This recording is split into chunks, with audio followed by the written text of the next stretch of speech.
So, understanding Max Weber and ancient Judaism. I'm going to say something about ancient Judaism after a brief introduction. So, Max Weber, born in 1864, died in 1920, was a German sociologist, economist, and political scientist who is considered one of the founders of modern sociology.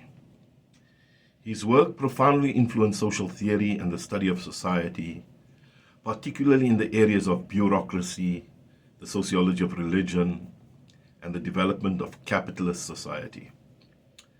So, Weber's comprehensive approach to understanding society involved a multidisciplinary analysis of culture, economics, and politics. One of his more famous works is The Protestant Ethic and the Spirit of Capitalism, Die protestantische Ethik und der Geist des Kapitalismus, as he titled it in German. Of course, I did my PhD on Max Weber, hence my interest. Perhaps Weber's most famous work, it investigates the role of Protestant ethics and the rise of a capitalist spirit in Europe and North America. Weber argued that certain aspects of Protestantism, especially Calvinism, contributed to the development of capitalism by promoting concepts like thrift, hard work, and a rational approach to economic activity. Other concepts that he introduces would be bureaucracy. Weber's analysis of bureaucracy laid the foundation for understanding modern administrative structures and the characteristics such as hierarchy, specialization, and a set of formal rules, for example. He saw bureaucracy as the most efficient form of organization, crucial for the functioning of large-scale societies, organizations, etc., though he also warned of its dehumanizing effects. Then he introduced concepts like rationalization. A central theme in Weber's work is the process of rationalization, which he saw as the driving force behind social, economic, and cultural changes in the modern world. This process involves the application of reason and logic to human activity, leading to the development of bureaucratic organizations, the disenchantment of the world of magic and religion. The German word Entzauberung is the one he used, and the discipline of traditional values. He also introduced authority types.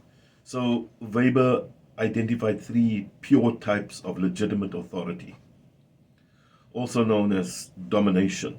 So traditional authority, charismatic authority, and rational legal authority, or legal rational authority.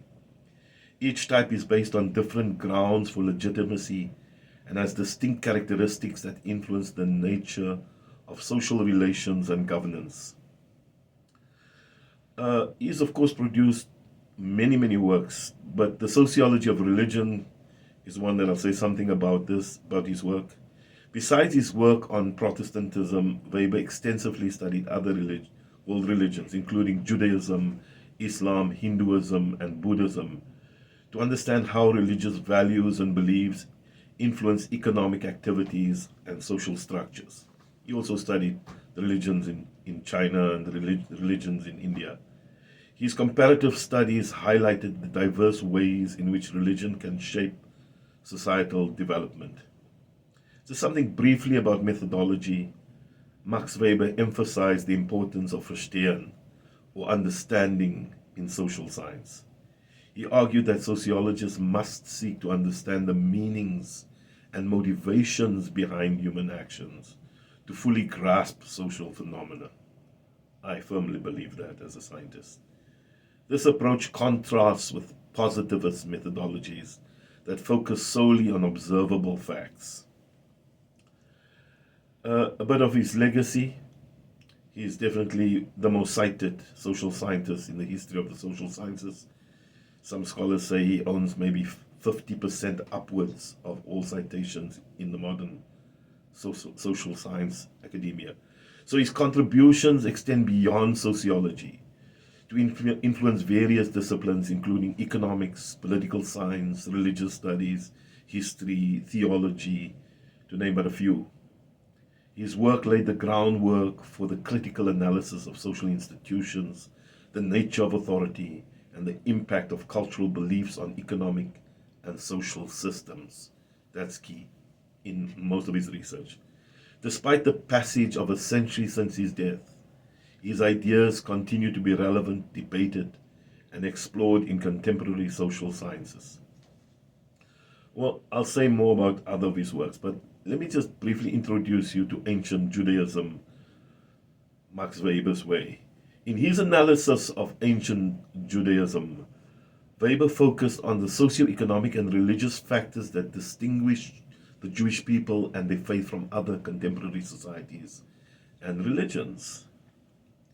His work in this area is encapsulated primarily in his book, The Sociology of Religion, and more extensively in Ancient Judaism, published after his death in 1921. In this work, Weber explores the development of Judaism and its impact on the social and economic structures of Jewish society. He was particularly interested in how religious ideas influenced various aspects of life, including economics, politics, and social relations, as he does in the Protestant ethic thesis, as he does in the religions of China, ancient and India.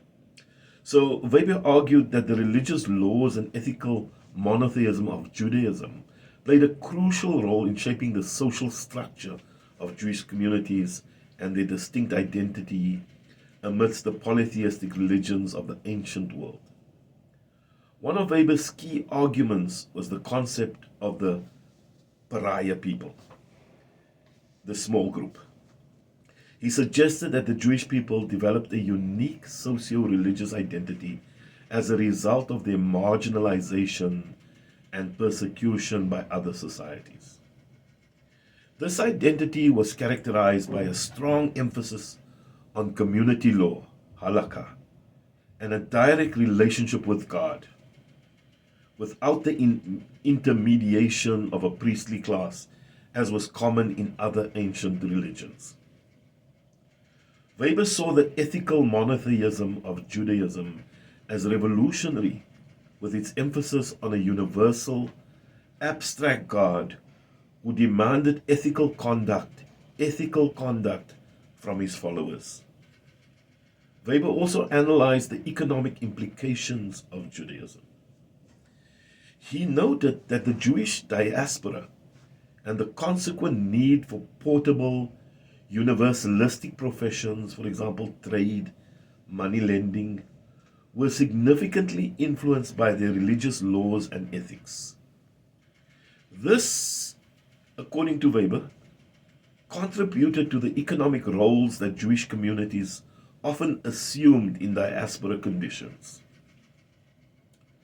Moreover, if I may put it this way, he examined how Jewish prophetic traditions and the emphasis on a covenant with God, a berith, fostered a sense of community and identity that was resilient in the face of external pressures and adversities.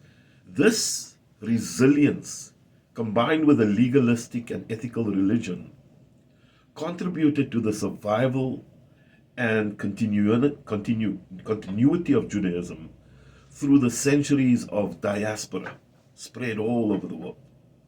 Weber's analysis of ancient Judaism is a part of his broader theory on the sociology of religion, where he investigates the role of religion in social change and development. But his work on Judaism complements his studies on Christianity and Islam, providing a comparative perspective on how religions shape and are shaped by socio-economic contexts and oftentimes political contexts. Weber's insights into ancient Judaism remain influential in the fields of sociology, as I mentioned earlier, religious studies and Jewish studies, offering a unique perspective on the complex interplay between religion, society, and economy in ancient times. Bear in mind, this is ancient Judaism, the origins thereof. Now, I will have time to make other lectures on various other works that Weber produced. I will make one on the Protestant ethic and the spirit of capitalism. I certainly will make one on religions in China, and I will make one on religions in India, amongst others, as part of my series. I'm doing this because for years my friends and colleagues would say, "Oh, Rashid is a Weberian. He's animated by Max Weber."